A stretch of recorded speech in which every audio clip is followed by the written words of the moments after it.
l'automne dernier, sa femme, malade et épuisée, assure qu'elle a besoin de lui pour prendre soin de ses 3 enfants.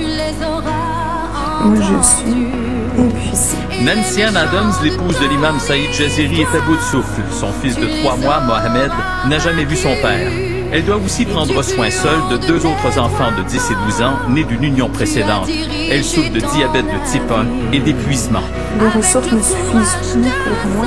La seule ressource disponible, c'est mon mari qui est en Tunisie qui ne demande que de vivre sur sa femme et ses enfants. Cette femme originaire de la Côte-Nord et convertie à l'islam depuis 2001 demande au gouvernement canadien de laisser revenir l'homme qui partage sa vie depuis 3 ans pour des raisons humanitaires. J'ai espéré que c'est le cœur qui parle et non pas le bureaucrate, et non pas le politicien, mais le cœur de ces personnes-là qui va prendre une décision. Jeudi dernier, elle a fait parvenir une demande en bonne et due forme à l'ambassade du Canada à Paris avec copie au premier ministre Harper. Malgré toutes ces supplications, le mari de Nancy Ann Adams pourra-t-il revenir un jour au Canada? Lui est convaincu l'avocat Julius Gray, qui se dit même prêt à le défendre. Il faudrait comprendre le poids moral de ce que nous avons fait. C'est vraiment catastrophique.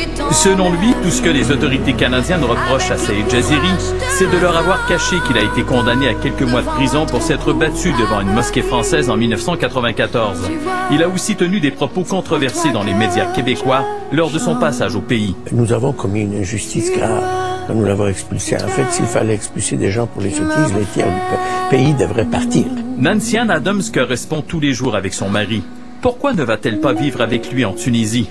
Elle répond que sa fille a le syndrome Gilles de la Tourette et a toujours besoin des soins d'un pédopsychiatre. Je voudrais pas que tout le travail que j'ai fait jusqu'à maintenant soit ramené à nul et qu'on essuie un autre refus que je pourrais pas accepter un refus. Harold Gagné.